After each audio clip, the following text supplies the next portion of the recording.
And good evening, everyone. It's Jon Russell along with Mike Taylor, Billy Harris. It is the Power Hour. We have returned here at North Grove Brewers in Montague, Michael.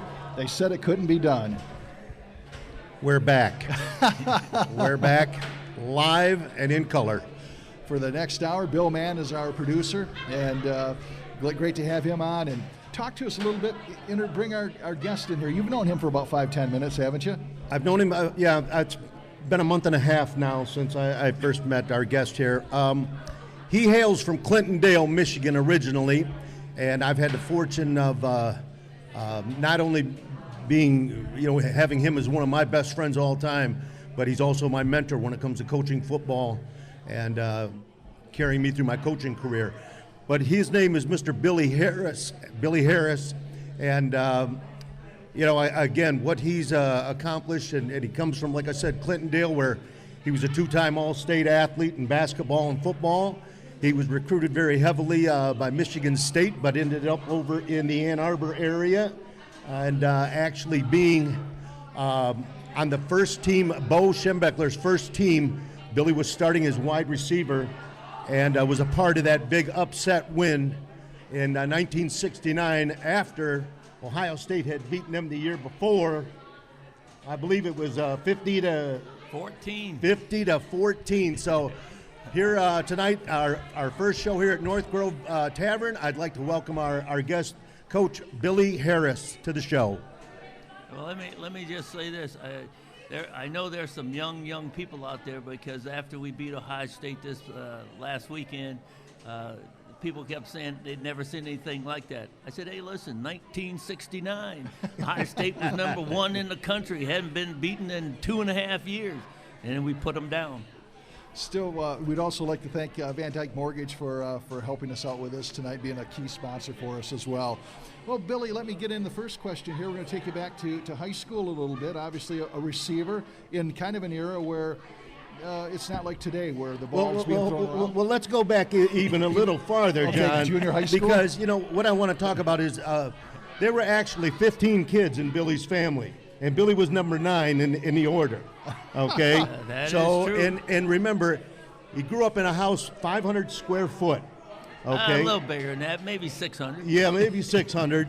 But, coming through school, and it was very obvious at a young age, Billy was an outstanding athlete, and he played baseball, which he was a phenomenal baseball player, all-state in basketball in high school, all-state in football. In fact, when he was in high school his senior year, I believe he had 20 receptions, and 19 of those were for touchdowns. Well, on the offensive side, I was just telling John earlier that I had like 14 touchdowns via the pass, and then I intercepted 6 passes and ran 3 of those back. So, about 17 touchdowns out of 20 catches. Well, and that's why Coach Sieferlein, he didn't want you to graduate. I don't know about that one, but my brother tells me that he broke all my records after I left high school. So, I kept it in the family anyway. Billy, but you had there's an awful lot of athletic talent in your family. When we look back at high school for you, did your mom and dad really support athletics back then? Well, my mom did. My dad thought I should just work at Ford Motor Company like he did for 30-something years, and my mom said that I could do what I wanted to do, and if she had to get a second job, she'd do it. So I played baseball, football, basketball, ran track, and then Michigan came calling. Well, and John, this is something I know back then, we're talking about the mid-'60s. Right. When you look at how athletes were recruited in the state of Michigan in the Big Ten, predominantly, Billy, black athletes went to Michigan State. Yes, they did, and I would say all the athletes went to Michigan State. They were doing pretty good back in those days, and they were fighting for the national championship with Notre Dame. Back-to-back years. Yeah, what was it, 65 and 66? Yeah, and Duffy Doherty, he went to Texas, he went to South Carolina, North Carolina, and then we had an athletic director, Fritz Chrysler, that said that Michigan had to recruit within 500 miles of the school. So that limited the number of players you could bring in. You were actually recruited by Bump Elliott, right? Yes. Michigan coach then? Yep, Bump, and Bump had coached for 10 years, and in 1968, before Bo arrived, we were 8-2 and ranked like number 4 in the country till we played Ohio State. What made you pick Michigan? I'm sure you had other suitors. My mom picked my school for me. We had Duffy Doherty had spoke at our team banquet, and Bump Elliott came to the house. And when Bump left, my mom said, "You're going to Michigan." Wow. Well, and on that visit, I remember your mom telling the other 14 siblings to get the hell out of the house. No, but she told them to go visit next door because she didn't want anybody to say anything, that would keep me from getting a scholarship to Michigan. Well, and another thing, Billy, and you can verify this one, you did not have a telephone back then. And so when it came to recruiting calls, you had the neighbors come down and tell you, you need to come over, you got a phone call. Yeah, that was partially true. When it started out my senior year, we didn't have a phone. And then my coach told me that I'm going to need a phone, because I'm going to be recruited. And so sometime in December, we got a phone. That first year at Michigan, University of Michigan is 1968. Bump is the coach that year. And you had a successful year. You finished 8-2, right? Yes. However, you ran into a buzzsaw, Woody Hayes in Ohio State, and they were the best team in the nation that year, right? Yeah, and most of the people, had thought that the only folks that could beat Michigan or Ohio State was the Vikings, Minnesota Vikings. Yeah. They're going, hey, Ohio State's going to just run the table here. And, they came to Ann Arbor, and they hadn't lost like in 2.5 years, and they had beat us the year before 50-14. And Bo reminded every one of us who played in that game, by putting it up on our locker, 50-14. So we got motivated. Billy, if you can, talk to us about Bo's first year in '69, the coaches that he brought in with him to turn that program, around the way he wanted it. Well, the big thing when you look at Bo and you looked at Bump, they got the B names, but Bo was completely different than Bump. Bump was a nice guy. He was a good coach, and he enjoyed being around the players. That first spring, you'd have thought Bo hated every player that was out there, because he's saying we weren't good enough to, and he said he was going to make us better, and I'd say a third of the team left. But those that stayed would be champions, right? Those who stay will be champions. But, the people ask me, well, were you going anywhere? I said, I don't think anybody else wanted me, so I had to stay at Michigan. Right. How about, who were some of the coaches on his staff that he brought in with him? Well, all the guys that came there, one of the stories was, when they came to Ann Arbor from Miami of Ohio, and Bo had been on campus, none of the coaches had been there. And Bo was trying to show him where the athletic offices were, and he passed us up. And the coaches go, Bo, you know where you're going? I'll find it.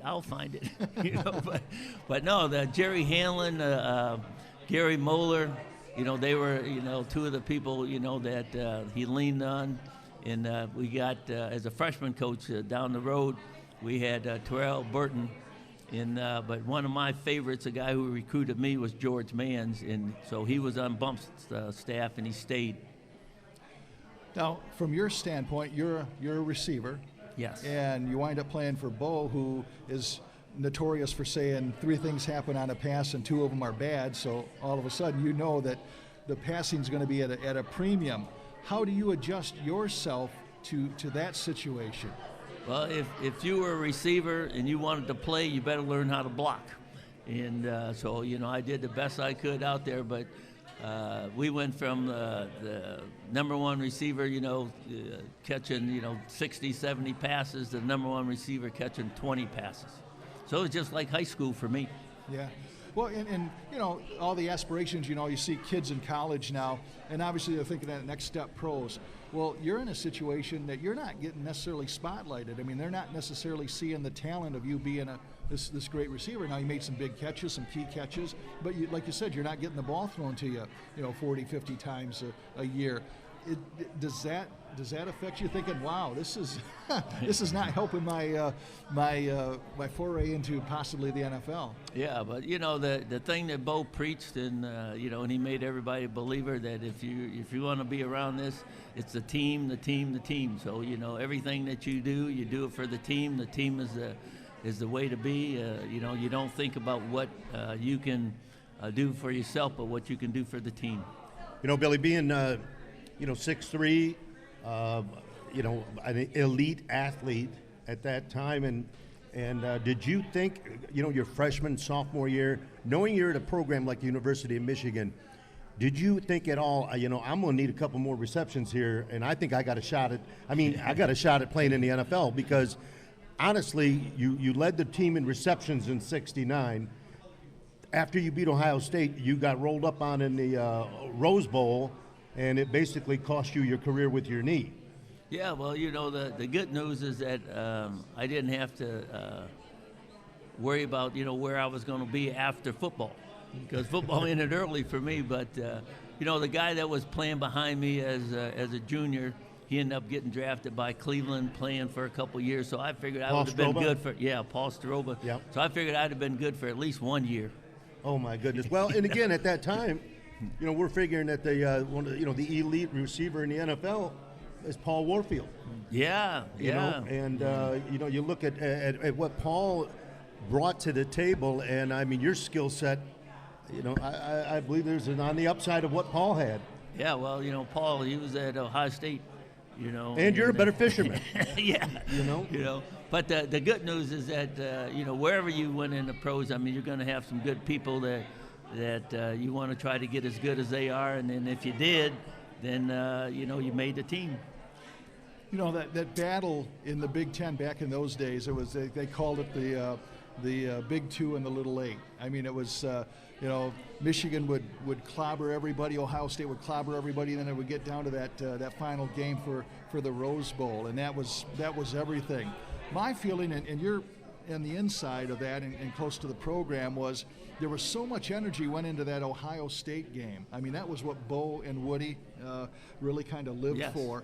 Now, you go to the Rose Bowl afterwards, and I always thought, I mean, nobody's ever going to admit this, but I always thought that maybe there was a little bit of stepping off the accelerator a little bit. If you beat Ohio State, that was the game, and now you're going to California and Disneyland, Mickey Mouse and all that type of stuff. I mean, is that fair to think that, not that didn't mean anything, it's a Rose Bowl, but beating Ohio State was really the championship for you? The focal point.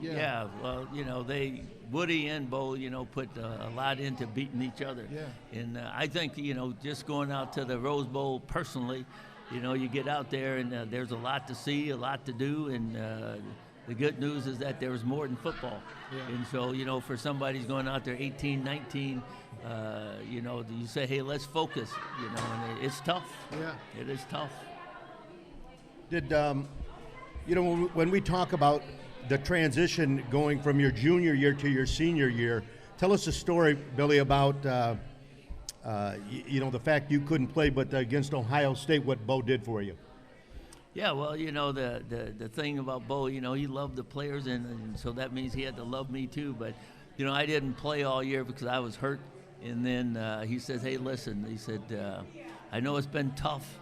He said, but I'm going to let you start in the Ohio State game. I mean, that just made my day. That's great. Yeah. That is great. Your career comes to an end at Michigan. Do you go right into coaching, or what? Talk to us about that transition. Well, my coaching career started like in the spring after my senior year. I got a chance to go out there and be a student coach, with Hanlon and the boys on offense. And then my high school coach came up to our spring ball practice, and he brought with him Dick Chapman, who was the head coach at Mount Clemens High. And he said that Dick was looking for a assistant coach, and they asked me would I be interested. And I told him yes. And so that started it. It started for me, and going back to Mount Clemens and then coaching with Dick Chapman at Mount Clemens High. How many years did you put in at U of M as a coach, assistant? Oh, just that one spring. I was Okay. just there at the, after I graduated, and then that spring ball. I was out there as a student coach. Okay. And trying to learn the game of football. What was the biggest challenge for you going from player to coach? Well, I didn't have a lot to say. I just followed Hanlon around, listened to him, and that was basically where I started to learn football from the coaching point. I want to remind everybody we're here at North Grove Brewers in beautiful downtown Montague with the folks, and I want to thank, of course, North Grove Brewers and VanDyk Mortgage for bringing back the Power Hour. We're going to be doing this each and every Thursday from 6 until 7 p.m. Our special guest today, Mike and I, is, of course, the great Billy Harris. Billy, after you, how many years did you stay back at Clintondale? Well, I went to Mount Clemens High, so it was separate from Clintondale. Okay. And then there's Clintondale was the school that I went to, and then Mount Clemens High. And I was there like 3 years. And the first year we were 9-0, and then the next year we were like 8-1, and next year we were 7-2. And I told Dick Chapman, I said, hey, either the coaches around here don't know what they're doing, or we know what we're doing. So I started looking for a head coaching job. And where did that take you? I got turned down by Benton Harbor, got turned down by a Northwestern and Flint, and then my old junior high principal was the superintendent of schools in Grand Rapids, Michigan. And he called me up and said, hey, I hear you're looking for a head football coaching job. And I told him yes, and he said, come on over, we'll interview you. And of course they met your salary demands. Yes, they did. Mount Clemens, fortunately, was paying more than Grand Rapids, and I was going to be on step 4, going over to Grand Rapids. But step 4 was give me less money than I was making at Mount Clemens, so they put me on step 5, and so I was able to, come over without losing any money.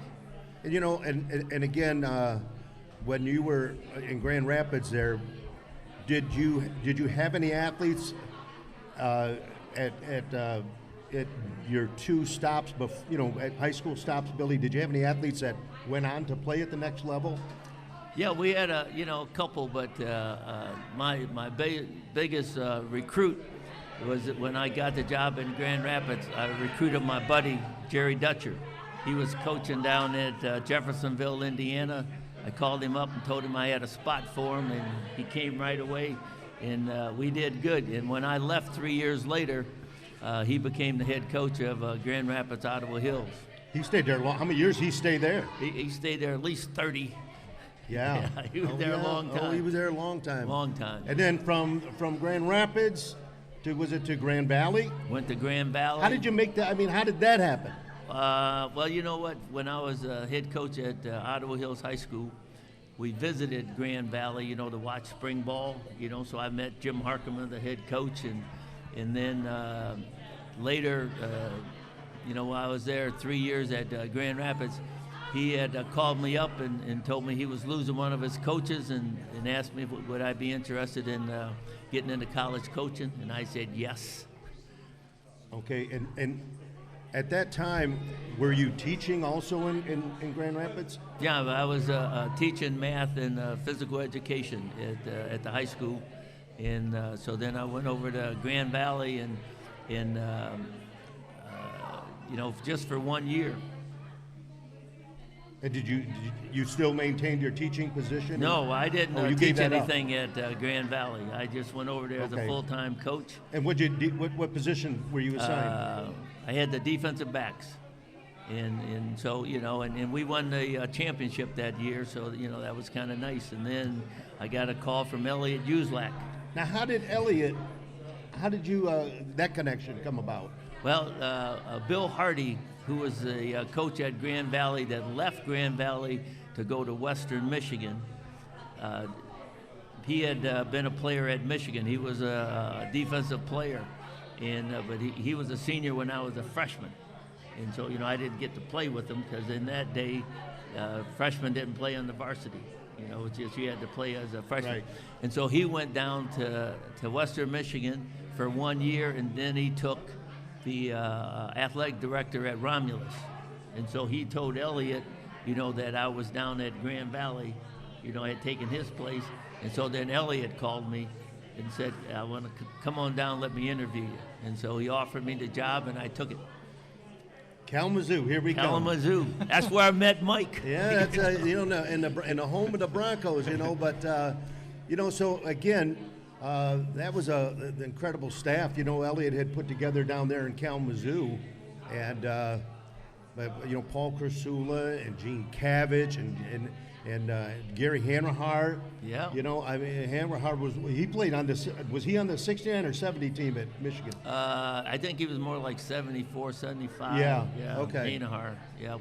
But yeah, so Elliot put together a nice, good young staff right there, and I believe 77 or 78, Elliot was voted Coach of the Year in the MAC. Yeah. And, when I was there, we never had a losing season. We just couldn't beat Central Michigan. Yeah. Oh yeah. Yeah. And so from that point on, okay, I believe when we left Western, you went to Dartmouth. Yes, we went to Dartmouth College. Just so that people know, we all got fired at Western Michigan. We weren't going to discuss that.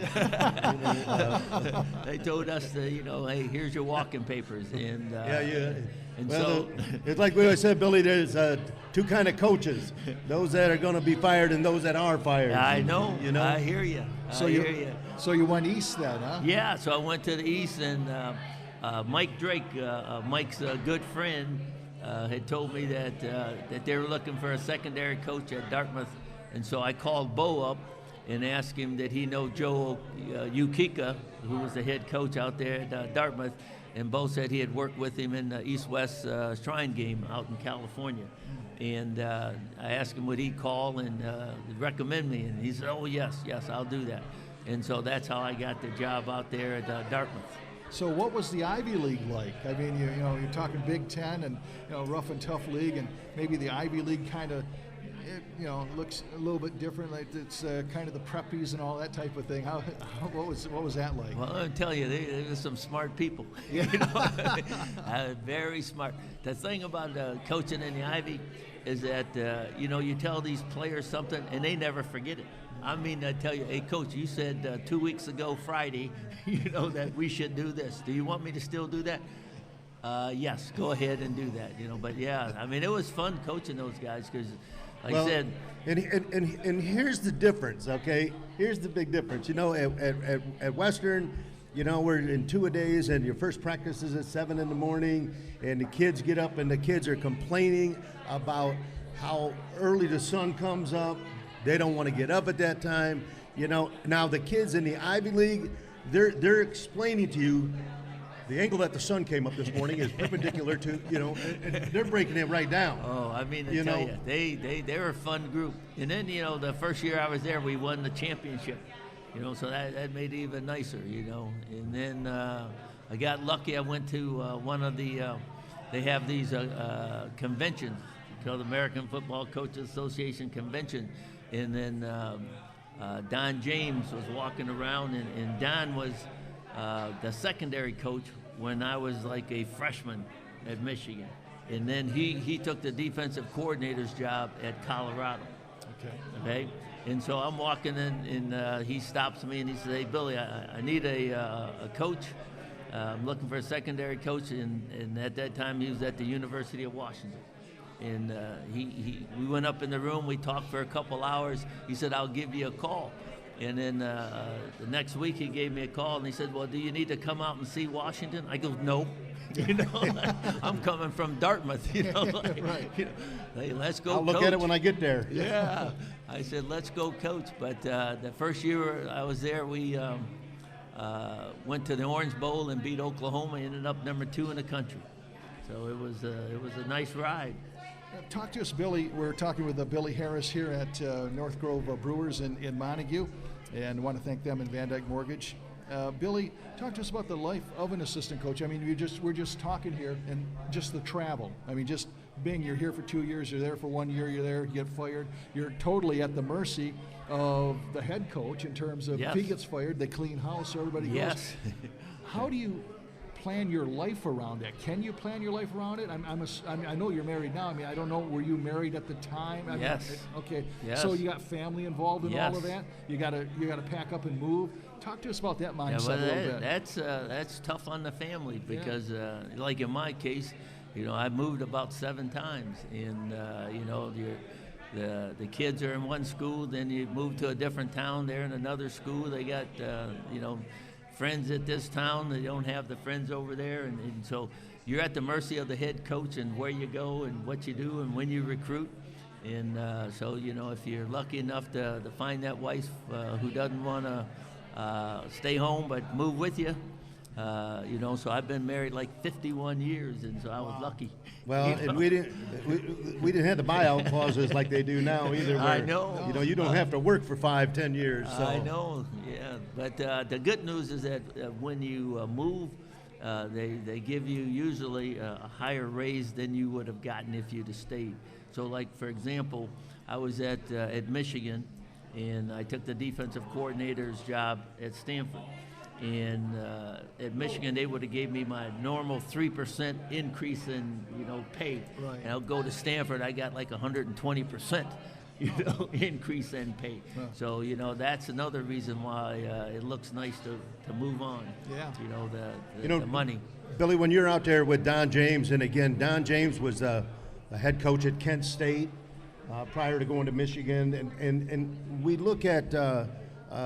When you're out there on the West Coast, you came back to Ann Arbor to look at some film and talk some football and Bo stopped you in the hallway and said, "What are you doing here?" And when you told him that, he had some information that he shared with you. Yeah, but for a while there, the jobs were coming at me.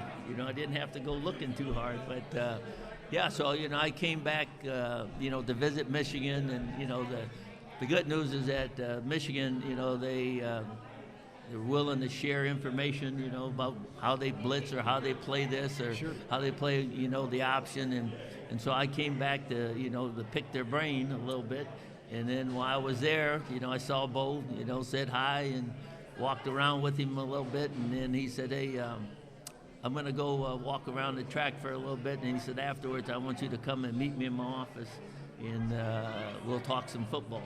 And so, I said, yeah, that sounds good. And so I went to meet him, and he says, listen, I'm going to make some coaching changes on the staff, and I'm going to need a receiver coach next year. And he said, I want you to come and be my receiver coach. I said, Bo, I got a job at Washington. We're doing pretty good. The pay is okay. He says, no, you need to be back here at Michigan. You need to come home. And I said, well, listen, you talk to Coach James for me so I don't get shot when I go to pack up, And I said, we'll be okay. And he said, I'll take care of the coach, and you come on home. I said, yeah. So then I told my wife, I said, hey, I just got offered a job at Michigan. She goes, no.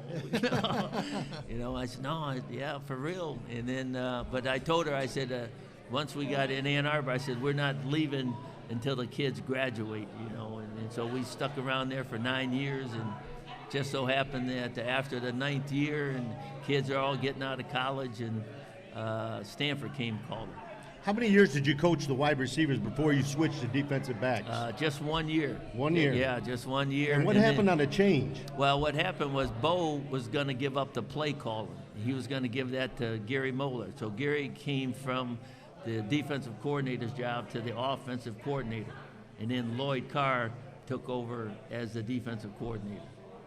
Okay. And so when I got there, Moeller was still coaching the defense.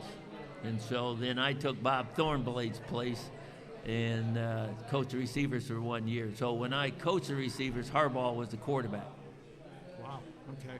So we're talking what years? The 9 years roughly that you're back at Michigan again.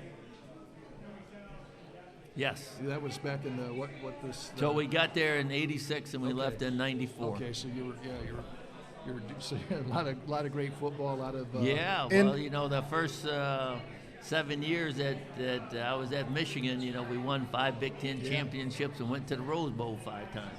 Now, you know, that championship 14, 15 years. Well, you know, in the making, you know. And whenever we get all the coaches, they all get together, everybody's telling stories and everybody's got something to, you know, but I think it's interesting to say that you might be the only coach I know to throw a Heisman Trophy winner out of the drill and tell him, go away. I know. That's a strange story, you know, but but Desmond Howard was a freshman, and you know, and so we have everybody on the field, and you know, and they try to find out if you can return punts or kickoffs, and I was coaching the punt returners, and you know, I try to explain to them, yeah, you come there. The first thing that Bo wants you to do is catch the ball. That's all he wants you to do. You don't care about running. He wants the ball. Yeah. So we aren't going to fumble the ball. But if we do fumble the ball, you don't leisurely get on it. You just jump on it. You don't try to pick it up. And Desmond came down. He's a freshman, and he was back there. He dropped the punt. He walked over to the ball that he dropped. He picked it up, and he threw it back to the punter. And so I immediately fired him, you know, told him, you go away, because one of us is going to get fired, is not me, you know. And so his position coach, Cam Cameron, came over, apologized for him, and I said, well, you know, Desmond knew what he was doing. He know, you know, and he said, no, you know, he'll do it right. And of course, he did come back. He did do it right. And the rest is history, you know, the old Heisman Trophy pose. That's a good story, isn't it? Yeah. Heisman Trophy pose, you know, when he ran the ball back, you know, versus Ohio State. But, yeah, he got fired early, and the position coach, you know, had to talk me into letting him back. Because I had some great ones. I mean, we had Trip Wellborn. He led the country. And then I had Derek Alexander. I had Monty Toomer. I mean, they all played in the pros, and they all returned punts for me. Are you able to stay in touch with all those guys? You know, like when we have our reunions, you know, I get a chance to take pictures with them and tell them how good they were. And you say, Coach, you never told me that when I played for you. No, we can't do that. We can't do that. Well, you are also associated with another pretty significant name in football, and of course, very instrumental in Tom Brady coming over to the University of Michigan. Can you tell us that story? Yeah, well, you know, Tom was out there in San Mateo, California, which is just south of San Francisco. And I was assigned, you know, to recruit California. And so several years before that, I had recruited Amani Toomer, who was California's Player of the Year. And it just so happened that Desmond in 1991, you know, won the Heisman Trophy. And so it was, you know, telling Amani Toomer, hey, you know, you come to Michigan, you could be the Heisman Trophy winner too, you know. And but Tom, Dad had put together some film, and he had sent it, you know, to the school, and they set it on my desk, you know. And so I looked at it, and I liked what I saw, and so I showed it to the quarterback coach, and he liked it. And then we showed it to the head coach, Gary Moeller, and he liked it. And I said, okay, well then, you know, we're going to recruit this young man. And so I went out and met Tom, and, you know, met his coach, and, you know, to see if he's really 6'5", you know. But the one thing that I liked about him was that I was talking to his football coach, and he says, well, you know, Tom plays baseball. And so, you know, I'm thinking that he's a pitcher, right? You know, right, quarterback, sure. pitcher. Sure. And it turns out that he was a catcher. And I'm going, wait a minute, I played baseball. The catcher is the toughest son of a gun on the whole team. You know, you're back there getting beat up and stuff. I said, so if this man can throw and then take a hit, I said, we're definitely going to recruit him. And, of course, he comes to Michigan, and the rest is history. The thing that's fascinating, guys, is that Brady, while he was a fine quarterback at Michigan, don't get me wrong, but there is no way, at least in my mind, that you could foresee, I mean, who could foresee a career that he has and still does have at 40-some years old. But it wasn't like, you know, even like a Joe Montana or somebody coming out that you knew was going to go to the pros and was going to make a big splash and all of that. I mean, that to a certain extent, that was a surprise, wasn't it? Well, the big thing was that, you know, at Michigan, Tom was battling with Drew Henson. Yeah. You know, and Drew was just down the street from Brighton. and so he's got a Michigan person, versus a California person, and so Tommy had to time and time again prove himself, which probably made him better and tougher, when as he went along. But the big thing about him is that he has resolve. I mean, he believes he can be good, and he says, I'm gonna do what I have to do to be good. And so once he got drafted by New England, and so I went to see him play the Lions in his preseason, and then I spoke with him afterwards. And I told him, I said, listen, I'm glad you got drafted by New England. They got Drew, the quarterback. And I said, you should be able to learn a little bit from him, from drop back passes, the reads and stuff. And he said, hey, coach, listen, I can teach him something. So I'm going like, hey, the man has some confidence here, though. Right, right. Yeah, so, he believed in himself, and you can see what it does. Well, and the quarterbacks, over the course of time at Michigan, their skill set and what they were really, the position required, back in when Bo first got there, it was, we're going to have a quarterback in there that can be a dual threat. Okay, the option to run and throw, and today, you look at the RPOs and everything, but Ricky Leach, he could run the football and he could throw the football, and had a career in baseball, but they really did not want Tom Brady, running that football. No, like Rick Leach. No, but you know what? When I was recruiting Tom, we had transitioned with Gary Moeller, from the option, and Elvis Grbac, was the quarterback. And Elvis is not running across the street. So, I mean, when you looked at Elvis Right. and you looked at Tom, they were in the same mold. I mean, neither one of them were going to run across the street.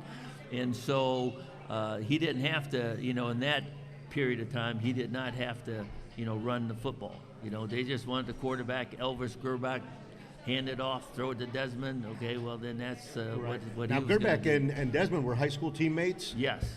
And that, that's a lot of years of throwing to the pitching and catching to the same two people. At that time, though, Desmond was a running back coming out of high school. He wasn't a wide receiver. And then when he got to Michigan, we had some running backs there that were bigger, stronger, and probably a little faster. But nobody was quicker, than Desmond. And so, Bo and Mo and the boys said, hey, Desmond, we're going to put you at wide receiver. Desmond just wanted to play, just like the rest of us. Right. You get there, and if you can get on the field, you'll change positions. But I'll tell you a little thing about changing position. We had Trip Wellborn, who was a two-time All-American as a defensive back for me, all right? And when Trip came to Michigan, the first year as a freshman, he played wide receiver. And, we were lacking in the secondary, and, I had spoke to Bo about it, and he says, yeah, well, I'm going to get you some help. So, he brought in Trip, and he said, Trip, what do you think about, playing some defense for us? Trip says, hey, Bo, I'm happy playing wide receiver, and, I would really want to stay as wide receiver. Well, then that same day when Trip went to the locker room, they had changed his offensive jersey from blue to white. White meaning you're a defensive guy. So Bo made the decision for, Trip, and then he ended up being a two-time All-American. And then like Desmond, going from running back, to wide Right. receiver, being the Heisman Trophy winner. Well, when you think about, when you think about Desmond Howard, his two greatest plays, in my opinion, at Michigan. Okay, tell me what yours are.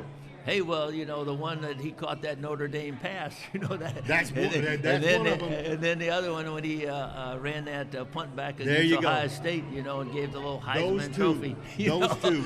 Yeah, I mean, that was special. We're here at North Grove Brewers in Montague. Jon Russell along with Mike Taylor back here with the Power Hour. We're going to be doing this every Thursday from 6 until 7. Our special guest, University of Michigan's Billy Harris. We also want to say a shout out to VanDyk Mortgage as well. And Billy, of course, we'll kind of fast forward here a little bit. Lloyd Carr calls it a career.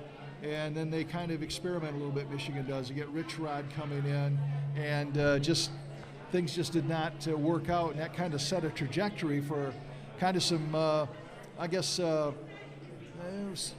kind of going the other way for Michigan a little bit, something that they weren't used to, actually losing some football games. Yeah, and then for the old guys, that play like me and coach like me, you're wondering, like, okay, can we find somebody to get these guys, going again? And so, they, like I said, you had Rich Rod, you had Brady Hoke, and then all of a sudden, everybody's clamoring, for Jim Harbaugh. Yeah. And like I said, I knew Jim when he played, and but it's, he is a bold disciple now. Yeah.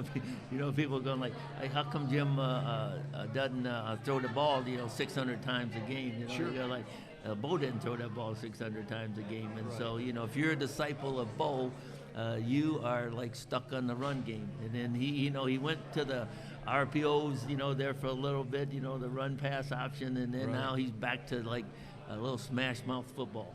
And it certainly wasn't a bed of roses for Jim at Michigan, coming under fire.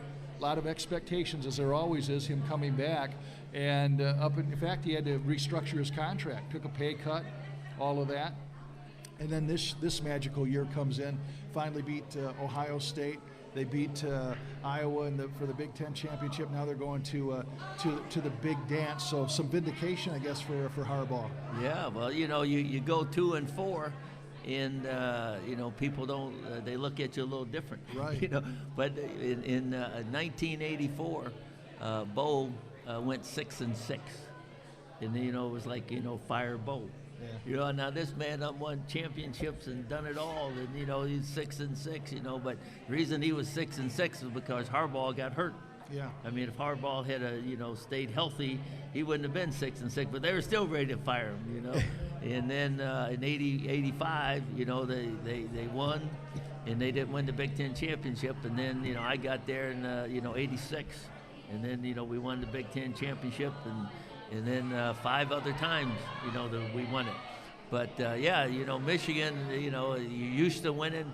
And then this year, we were talking to people, and they gave the Coach of the Year in the Big Ten, to Tucker out of Michigan State. And I told the people, I said, listen, at Michigan, they expect you to win, Yeah. So you shouldn't win the Coach of the Year because you're going to get good players and go out there. But, they put it together this year, and number 2 in the country, and got a chance to play Georgia, in one of the semis in the Orange Bowl, and so it should be fun. Well, Go ahead, John. okay, yeah, I just got this one about this year's team. The thing last year was just a crazy year with COVID and everything else. Right. And obviously, it kind of hit rock bottom, and as we said, all of a sudden, Harbaugh has his whole deal reorganized. To his credit, he stays. I mean, some people say, well, where was he going to go? All of So I suppose there might be a little bit of that. But I'm looking at like Aiden Hutchinson and some of those guys that had that bad taste from last year and decided, hey, we want to come back and we want to restart this again. And you look at the chemistry of this team, and it's not just Aiden. I mean, he's a big part of it. Yeah. But there's a core of those guys that all kind of got together and said, hey, look, let's end this right. Let's go out winners. Yeah, well, the big thing, you can make the commitment, and then you got to go and put in the work, to get it done. And they did it, and they say you look at the offense, you look at the defense, you look at the special teams. I mean, they're all contributing, and you end up with 11 wins. And and I think we beat Michigan State, but that referee overturned that fumble, and and so I think he was wearing green underwear at the time, but everybody who looked at the film goes like, hey, that's a touchdown, that's a touchdown. But they didn't give it to us, and so Michigan State won, and there's always next year. Billy, the game of football has evolved and changed, so much over the last 40 years. And when we talk about, back in the day in the 70s, you're running with 2 wide receivers and, maybe a tight end. Maybe you'd see 2 tight ends. Yeah, 2 tight. But today, you talk about the difference between man-to-man coverage versus zone coverage, and then with an empty set, meaning nobody in the backfield, everybody's lined up outside ready to run a route. So these defensive backs today, there's a lot of thinking and there's a lot of adjustments on the fly. Walk us through that. Yeah, well, the big thing is that if you got DBs, that doesn't have the speed to run with the receivers, then you got to play a lot of zone, okay? And if you can get two defensive ends, like the way Michigan's got them now, then those DBs don't have to run so fast because that ball is going to be coming out quick. So it's a matter of the personnel, the rushers who you got, and can the DBs run with them? And so whether you're playing man zone, it's as a team, you got to know what you got up front. Well, and again, you talk about how speed is a factor in that. Yes. Again, height's a factor. Yeah, well, but you can't. If a guy is like 5'9" and he can dunk a basketball, then height ain't a problem. Okay, but if you're 5'9" and you can't jump, okay, then height's a problem because then the receiver, he can get up in the air. Well, yeah. And so if you're 5'9", but I mean you can dunk a basketball, I'm telling you could play for me. But some of these wide receivers they're 6'4", 6'6", and I know. And so the thing that we try to teach the DB, okay, like the guy is gonna sky above the rim, right? Well, he's gonna have a catch above the rim, but he's got to bring the ball down, and then that's where you have to position your hand. So as the ball's coming down in his hand, that your hand is going up through the arms to the ball, and so you don't have to jump 6'9". You know what I mean? Right. And so, but you got to position yourself, but you do have to be able to get up, and contest the ball.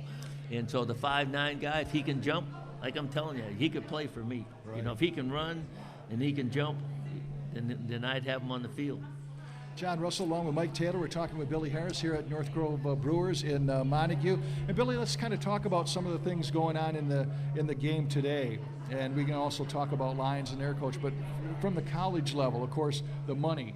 I mean, all of a sudden you're hearing these coaches sign 10-year, multi-$100 million. Yeah. You wish you were still there. I know. I mean, and the whole deal with paying athletes now, possibly looking at that situation a little bit.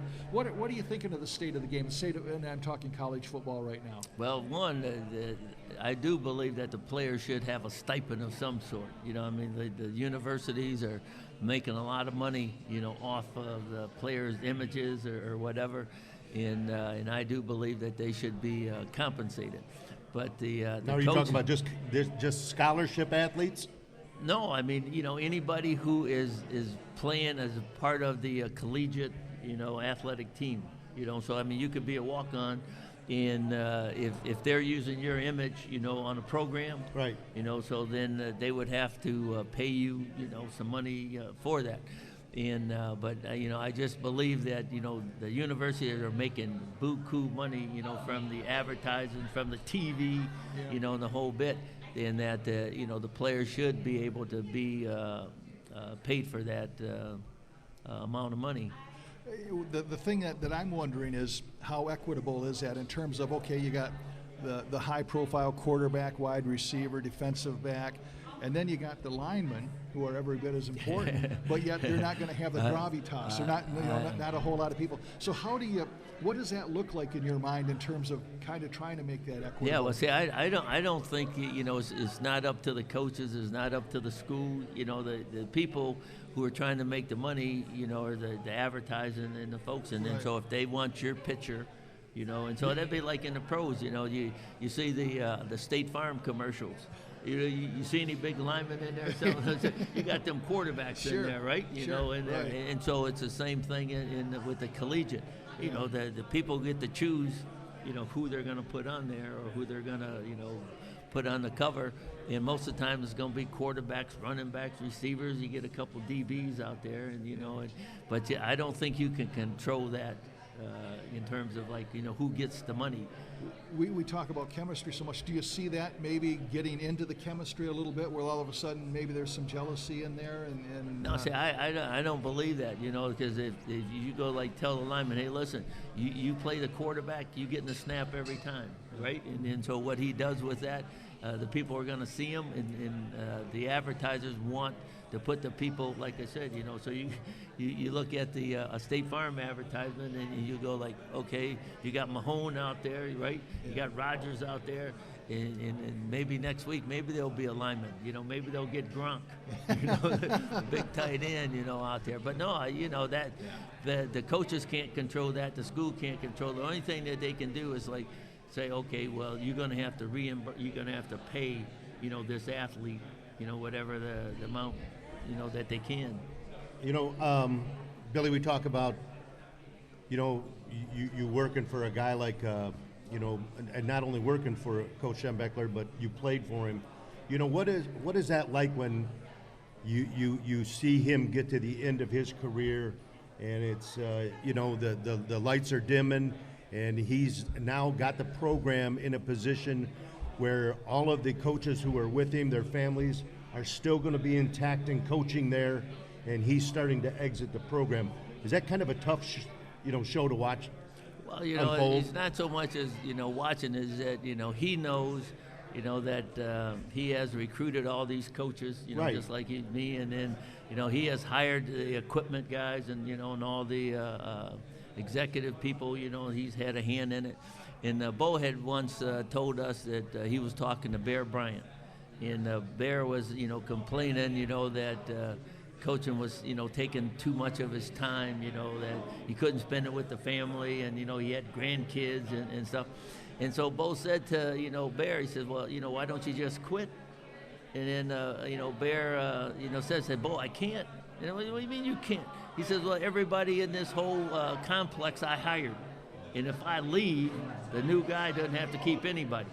Doesn't have to keep the equipment guys. Doesn't have to keep the personnel, people. And he said, I can't do that. I cannot quit and then let all these people be thrown out of their jobs.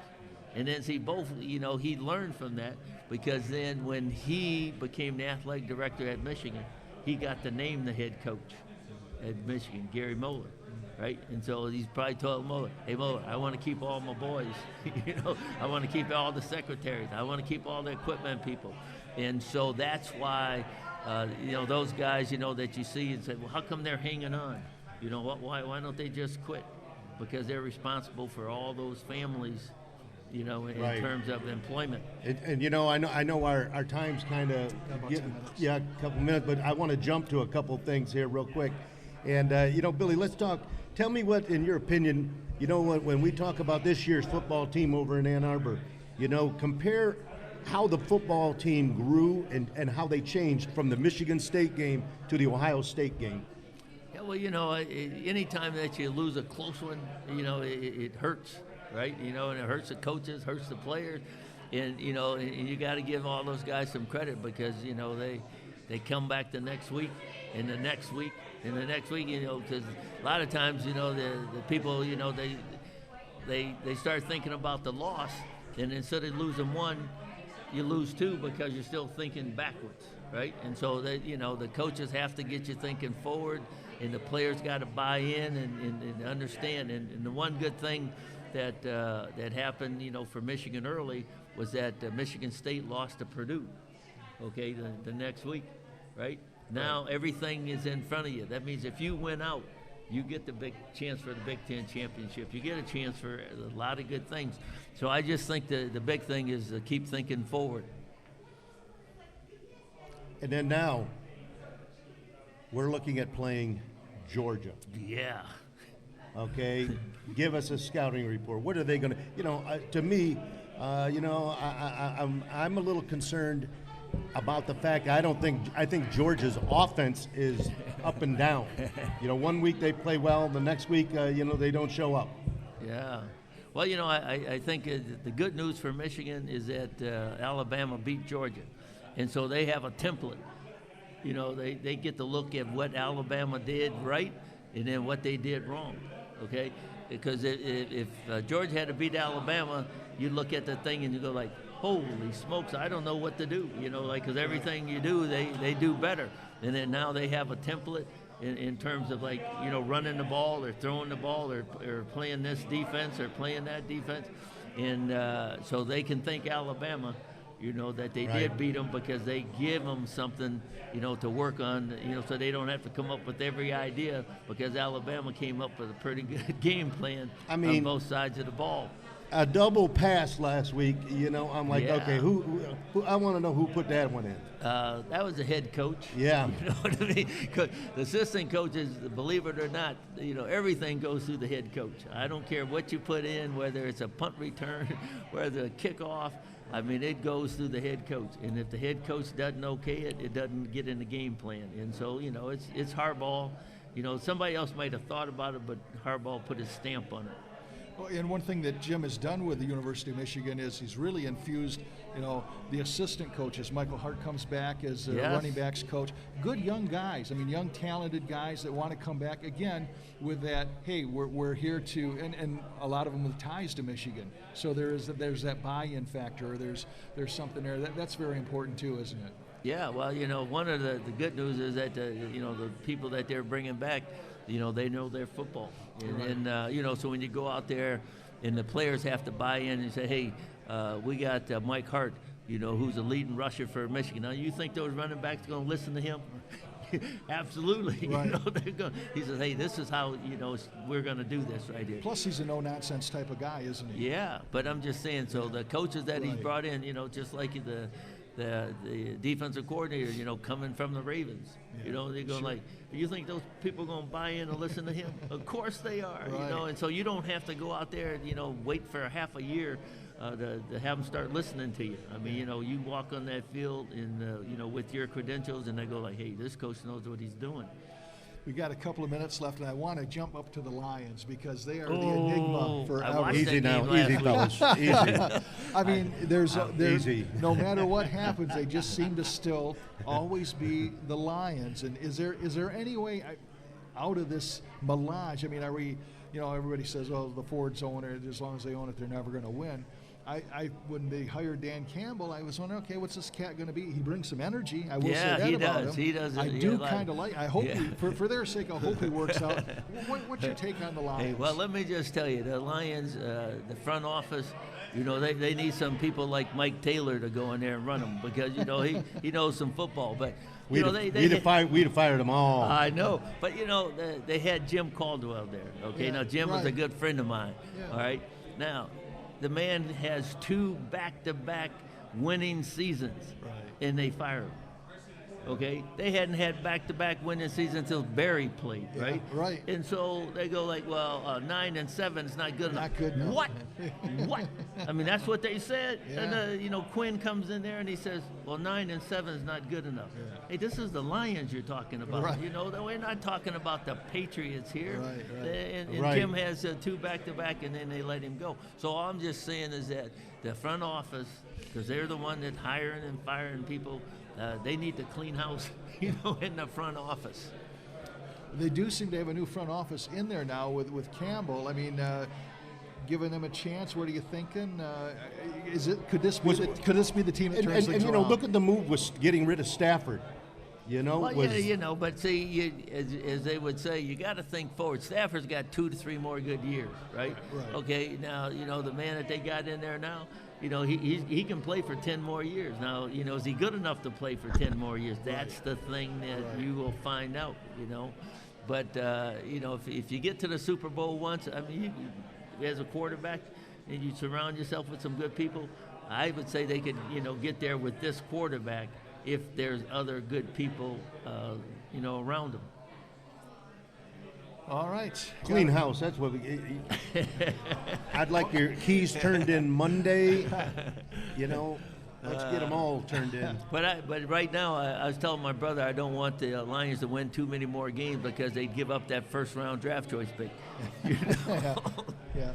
But then it depends who you draft, right? Yeah, right? Get that draft working. Well, I think that is going to do it for us. We have survived our first show here in a live venue at North Grove Brewers. We want to thank those fine folks for that. We want to thank VanDyk Mortgage, and want to thank Michael Taylor for coming back in here and starting up the Power Hour. We're doing this every Thursday from 6 till 7. And most importantly, we want to thank this guy. All right, appreciate it. Billy Harris. Thanks for kicking us off here, Billy. We appreciate You're welcome. We appreciate it. And maybe have you back someday if, Yes. you'll have us back. Hey, you know what? When Michigan wins this national title, I'll be like sitting right in this chair. You know? There you go. Go Want Blue. to thank Billy Mann for producing this for us, getting us on the air. And, Yeah, Dollar Bill, man, he's the godfather You here. betcha. So until next week, have yourself a great week, everybody.